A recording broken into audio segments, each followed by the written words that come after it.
পাপড়ির মুখে যখন তোমার ফেসবুক পোস্টার কথা শুনলাম তখন বুঝে গেছিলাম খুব শিগগিরই দেখা হচ্ছে তার মানে। তাই আর কি, বেশি ভাবনা চিন্তা না করে পরের দিনই বেরিয়ে পড়লাম। কি ব্যথা, আমি আর পাচ্ছি না, জ্বলে যাচ্ছে আমার। বলছে কি জ্বলে যাচ্ছে আমার, বলছি কেন? এটা ফেসবুকে ছাড়বো। আর কি বলবো, কষ্টের কথা, আমাদের পাপড়ির পাতলা হয়েছে। যাক, ওইসব কথা বাদ দিয়ে এবার আসল কথায় আসি। এইটা হলো আমাদের প্রাইভেটের সেই গলিটা, যেই গলি দিয়ে বেরিয়ে আমরা অনেক আড্ডা মারতাম বাইরে।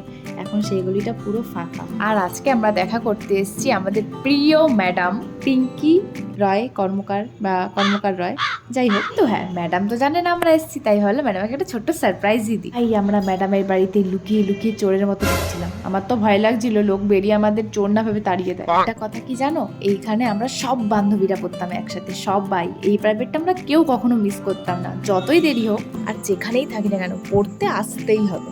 এখনো ভগবানের কাছে অনেকবার বলি, ভাগ্যিস তখন দর্শন নিয়েছিলাম, যেমন নাম্বার উঠেছে তেমন মজাও হয়েছে ক্লাসটা। আমি তো ভেবেছিলাম আমার ছেলে মেয়েকেও বলবো দর্শন নিতে আর এই প্রাইভেটেই ভর্তি করাবো, কিন্তু দেখো ম্যাডামের কোনো একটা পার্সোনাল কারণে ম্যাডাম আর পড়ানোটা কন্টিনিউ করতে পারবে না। আমরা প্রত্যেকটা স্টুডেন্ট এটা প্রাউডলি বলতে পারি যে 2022 সালের যে ব্যাচটা ছিল ওই ব্যাচটাই ছিল লাস্ট ব্যাচ, যেটা থাকাকালীন আমরা প্রাইভেটে অনেক ধরনের অনুষ্ঠান করেছি, যেমন 15ই আগস্ট, 26শে জানুয়ারি, আরো অনেক ধরনের। এই সামনেই ছোট্ট গলির মতো জায়গাটা দেখতে পাচ্ছ বসার, এই জায়গাতে আমরা বসে কত মারামারি করেছি। সবাই সবার জন্য জায়গা রেখে দিত, তুই আমার পাশে বসবি, তুই আমার পাশে বসবি।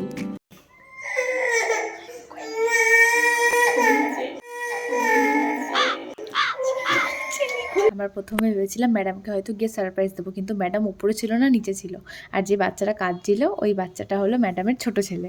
ও খুব কিউট ছিল ছোটবেলায়, এখন একটু বড় হয়ে গেছে। ফাইনালি যখন আমি ম্যাডামকে দেখি তখন আমি লুকিয়ে পড়েছিলাম, কিন্তু ম্যাডাম দেখে ফেলেছে। কিন্তু ম্যাডামের রিয়াকশন খুব বাজে ছিল। ম্যাডাম হয়তো মনে মনে বলছে এই যে মহাসতীটা চলে এসছে।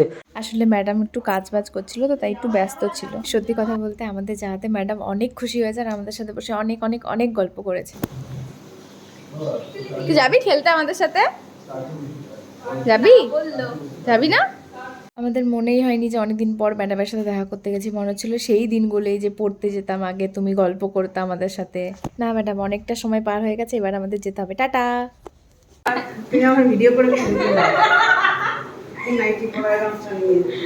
ভাল লাগছে ম্যাডাম তোমাকে গামছা পরেও। ও ম্যাম আসছি, হ্যাঁ আসছি।